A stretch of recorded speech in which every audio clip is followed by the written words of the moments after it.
Welcome to the Own It Powercast, the place to be when you get serious about making big changes and accelerating growth in your life and in your relationships. Finally create the life you've always wanted, living life on your own terms. Learn how to take your fear and turn it into powerful choices that will create sustained change. Now your host, Mary Baker.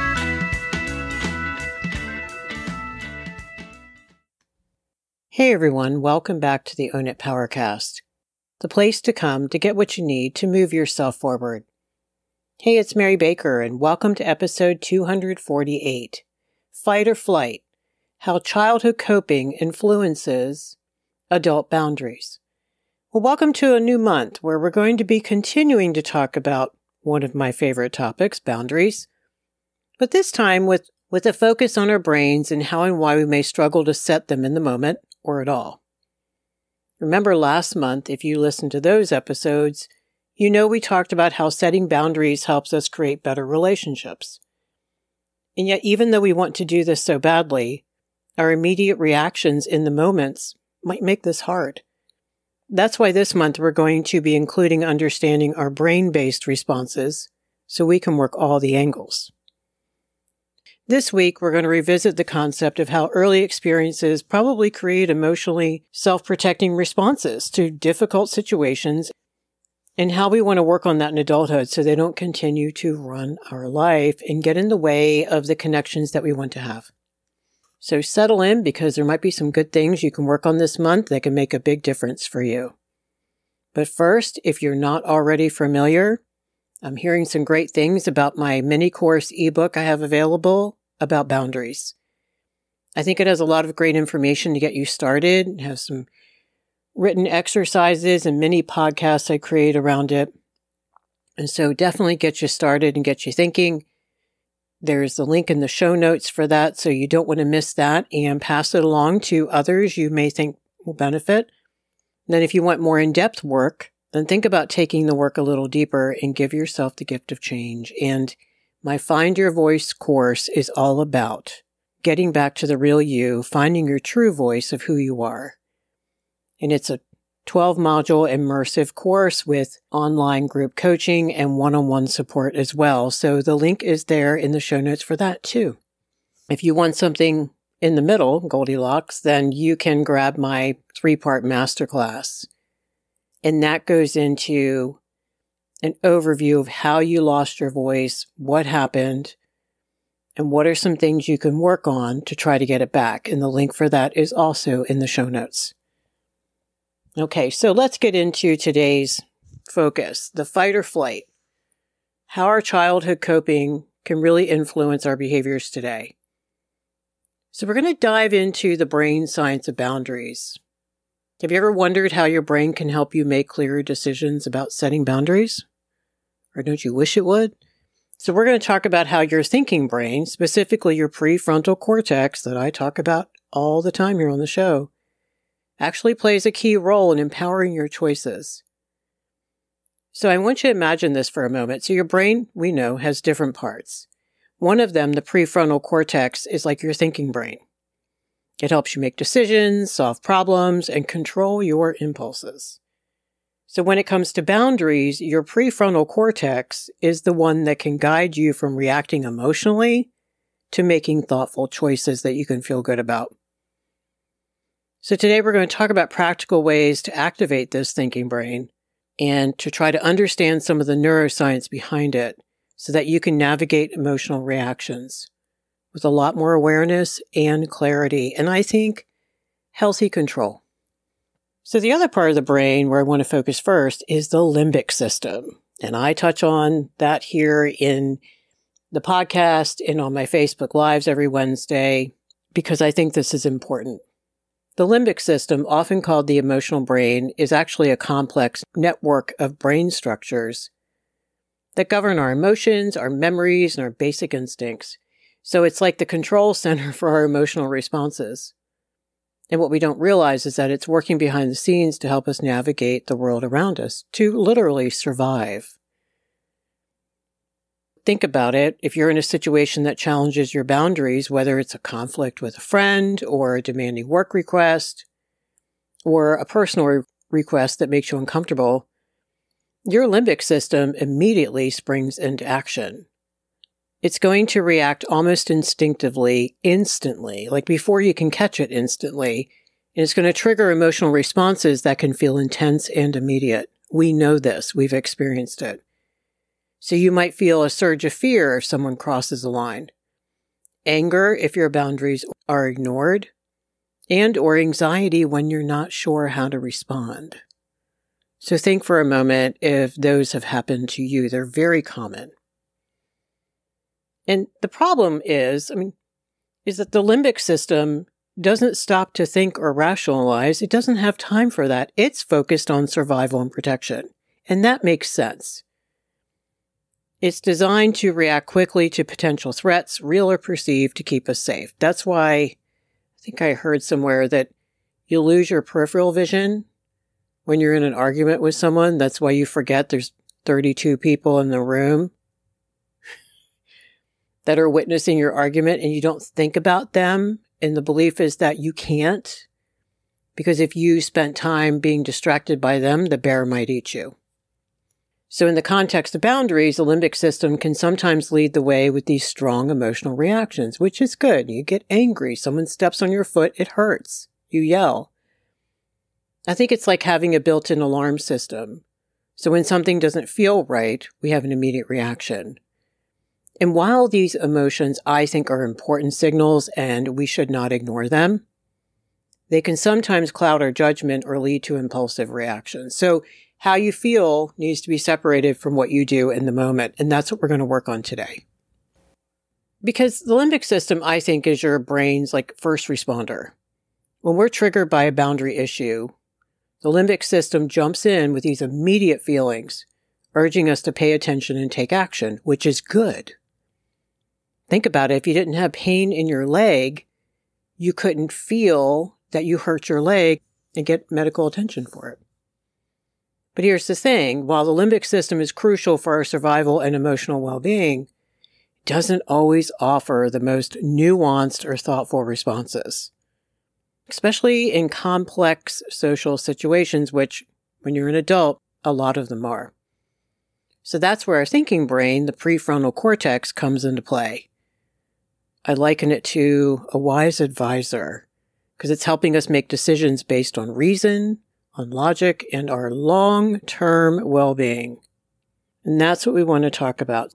That's the brain science. And I want to connect this with childhood and where those first responses get created. So as kids, we often had to learn how to survive and navigate the world around us, obviously. And one way we did this was through what psychologists refer as the fight, flight, freeze, or fawn responses. So let's talk about them. You're probably familiar with them, but I want you to think about it in terms of your own childhood, if you've experienced any of these things. So first, the fight. What does it look like? Well, this response is marked by aggression or confrontation. A childhood example would be a child might learn to fight by asserting themselves aggressively to protect their boundaries. This could mean standing up to bullies or challenging authority figures. They may just also act out and be emotionally reactive. So that's a fight response when they're scared, when they don't feel honored, or when they're feeling controlled. What about flight? Well, that entails a lot of avoidance and escape. So a child might learn to flee by avoiding conflict or uncomfortable situations altogether and go hide in their room. This could mean withdrawing from social interactions or retreating into solitude when they feel overwhelmed.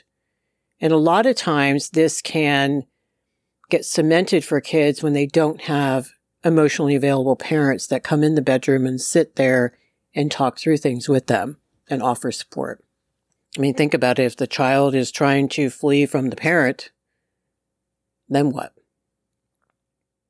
What about freeze? What does that look like? Well, it's a response characterized by a feeling of being stuck or immobilized, frozen in place, can't think straight, can't remember what you were going to say, can't move your lips, nothing comes out of your mouth. It's a deer in headlights, and it's meant to self-protect. So a kid might learn to freeze by becoming passive or compliant, hoping to avoid conflict or danger, obviously, especially physical abuse, but a lot of times just nasty verbal abuse.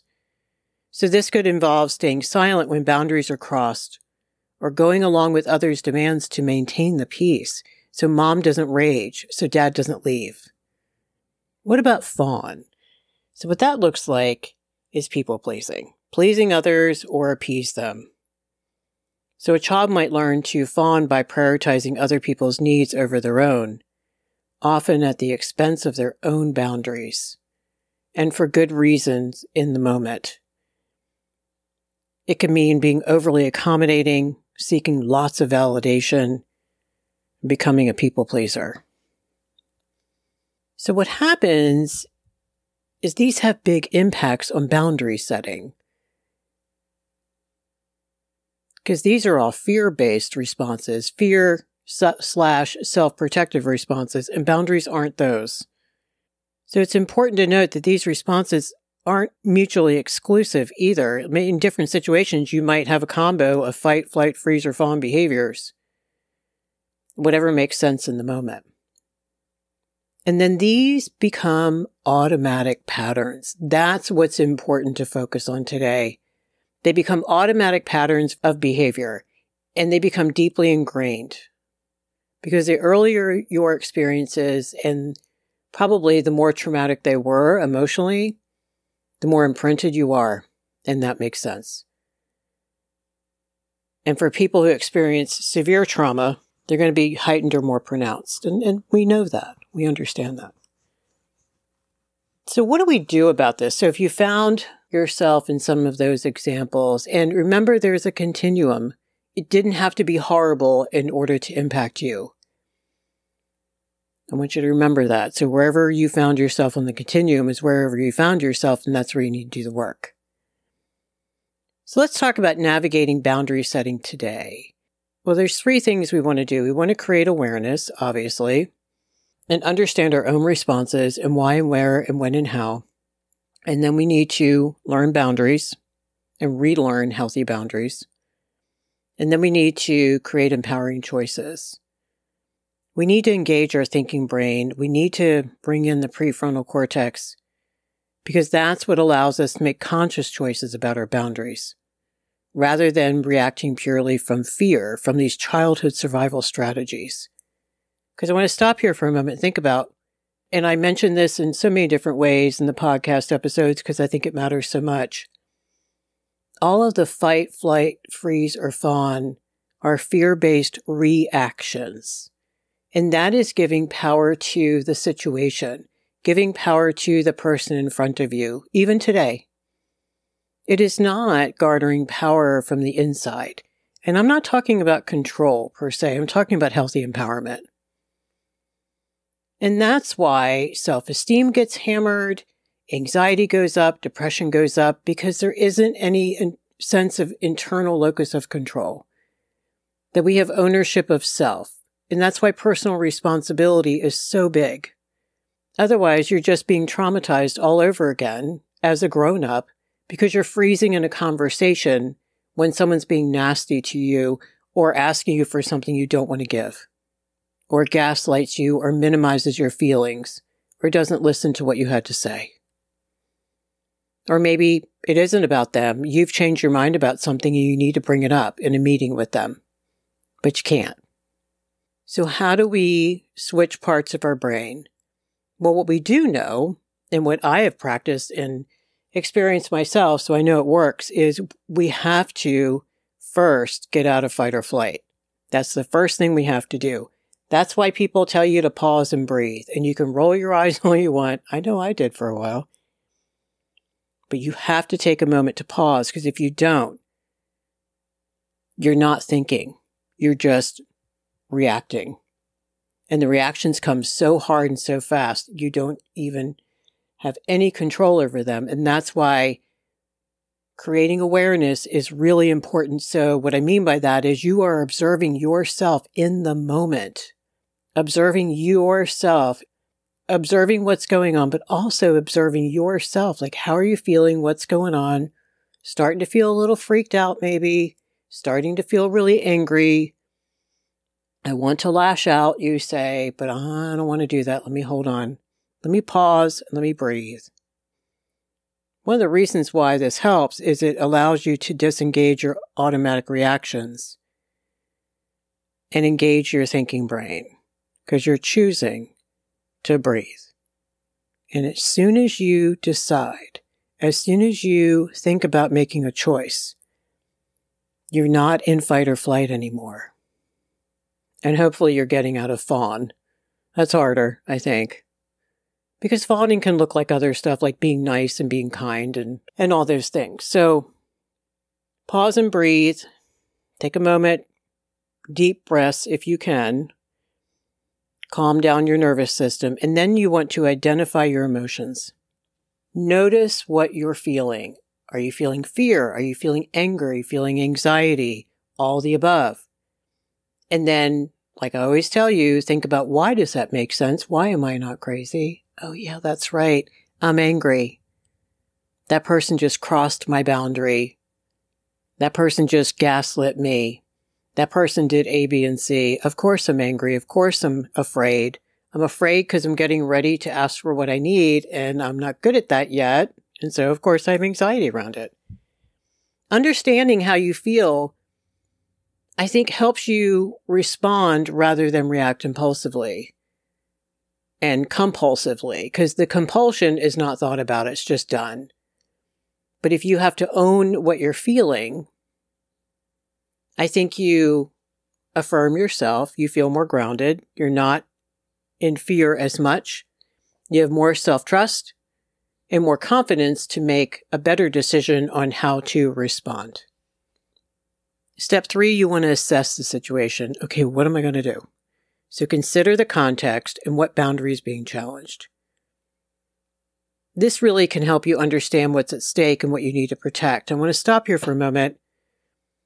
If you're just beginning to work on boundaries or you're still relatively new at it, you may have to walk away and really consult with a coach, with a counselor, with your support group, with your good friends. Because what everyone says, almost everyone says, is that, I know I'm pissed off and something went down, didn't feel right, Mary, but I'm not sure what it is. Or I didn't figure out till 3 days later, right, what was going on. That's your brain protecting you. In the moment, in the past, as a kid, it probably wasn't safe to do all those things. And so that's why it's a delayed effect. And after the fact, when your brain comes back online and you start thinking about it, you're like, wait, that was jacked up what he said. That's crazy. I'm not going to allow that in my life. That is the other reason why it's really important to step away, if you can. There are some situations where you have to do whatever you need to do right then and there, but a lot of our situations, if we were honest, we didn't have to give an answer right then. We can detach and say, just because they decide to be nasty doesn't mean I have to react. 4, reflect on your values. I want you to think about what's important to you. Where's your why? What are your values? What are your beliefs?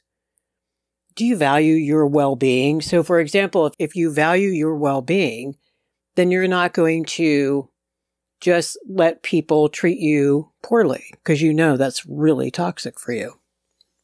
Number 5, consider your options.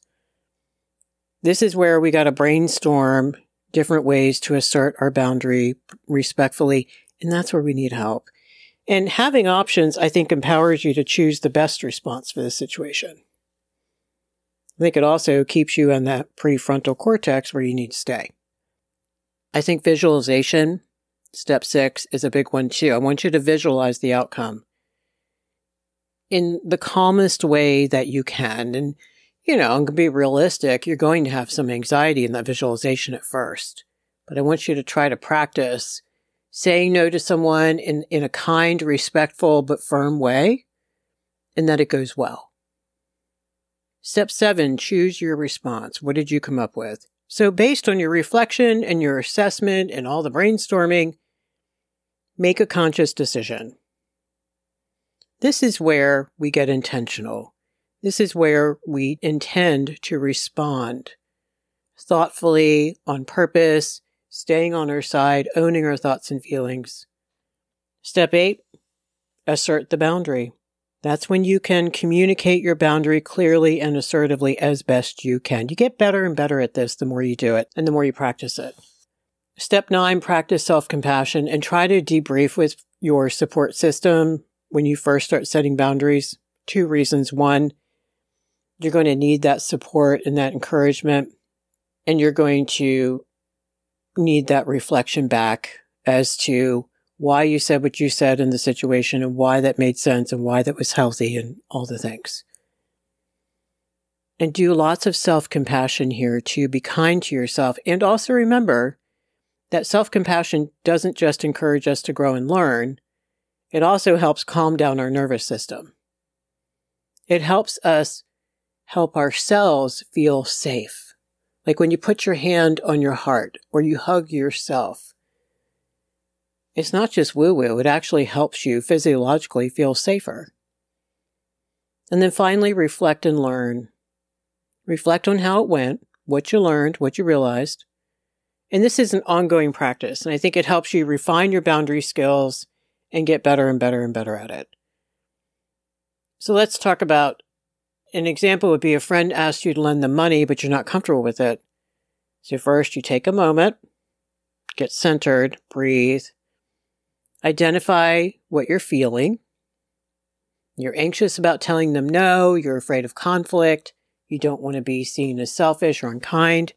You are concerned about them. But then you think about your financial boundaries and the impact of lending them money. And is it even for their highest good? Like that's a whole nother episode around detachment. It's like, is that enabling them or helping them? So maybe you would do reflection on your values. Maybe you'd offer alternative ways to help them out, like sharing budgeting tips. Maybe you would choose to decline the request, citing your values and financial situation. You can say, look, I'm really sorry, but I can't lend you the money right now. But I am here to support you in other ways.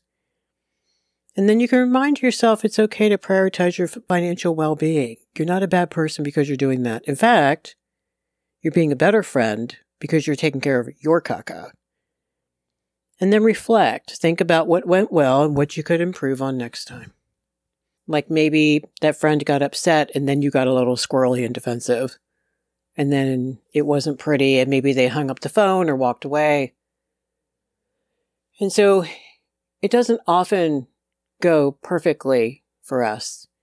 In fact, you know the rule of thumb is the unhealthier the other party, the worse it usually goes because they can't handle that. They think the boundary is a rejection of them. Maybe they're in denial. Maybe they're defensive. Maybe they're manipulative. Maybe they're immature. Maybe they're all the above. And conversely, if you set a boundary with a healthy person in a healthy way, they're not going to try to talk you out of your boundary. They may be disappointed and they may state that, but then the second thing that comes out of their mouth is, but I understand. I understand you need to say no, and that's your prerogative. So they have detachment, ability, a sense of separate self, and then they can mirror and use empathy. So the goal that we're talking about here is not to be hard on yourself if you instantly react and you get defensive or you explain it. Like if you're being gaslit and you go on to explain and try to convince and control. If you avoid conflict altogether and you freeze and you don't say what you need, and then you stuff your feelings, then blow up and get resentful in an argument 2 months later kind of thing. Those are learned responses from childhood, probably from your family situation where those folks weren't terribly emotionally mature either. So it's not your fault, number one. Number two, this is a process that takes time and effort and time and effort and patience and learning and time and effort and compassion for yourself. You change this slowly, but if you change it slowly, you'll change it surely. And that's a good thing because you learn as you go and then you notice what healthier feels like and how embarrassing immaturity feels like. and how you don't want to react anymore, how you're tired of giving your power away. And you don't want to see yourself reacting like that. You want to be a grown-up who is thoughtful, kind, and has good boundaries, and can state them in a calm manner. And so that is something to aspire to. I mean, what I tell people is, we're just grateful you're setting boundaries first, and it's not going to be pretty when you set them. It really isn't, and we know that. You're going to swing it all the way to jackass. And that's okay, because the pendulum will swing back. As you continue to grow, you're going to naturally take more responsibility for yourself. And you're going to set boundaries in a way that you can feel better about. So today we explore the impact of childhood coping mechanisms, the fight, the flight, the freeze, and the fawn, and their impact on our ability as adults to set boundaries. The limbic system, which is our emotional brain, is often guiding our immediate responses in boundary-setting situations, and that stems from survival strategies we developed in childhood. Now, these automatic responses can lead to patterns of behavior that might not always align with our best interests as adults. But by understanding these childhood coping mechanisms, we can really begin to navigate boundary setting when we create more awareness and more intentionality. And that means engaging our prefrontal cortex, our thinking brain, and taking time to pause, reflect, and make conscious decisions about our boundaries. So if we utilize reflection, self-compassion, and really thinking about our values when we set our boundaries, I think we can start to move away from the automatic survival strategies and move towards healthier, more assertive ways of setting boundaries that we can feel more confident and peaceful about. Thank you for hanging out with me today. I hope you walked away with something you can start practicing this week. If you're already working on this stuff, be proud of yourself. It is a process, but it's worth it work. If you need more help, get the course, get the masterclass, sign up for coaching, connect with me on social if you have any questions, and join the Facebook group where I do Facebook Lives every Wednesday night at 7 p.m. Eastern, and we talk all about this stuff. All right, pay it forward, keep focusing on you, and I'll see you next time.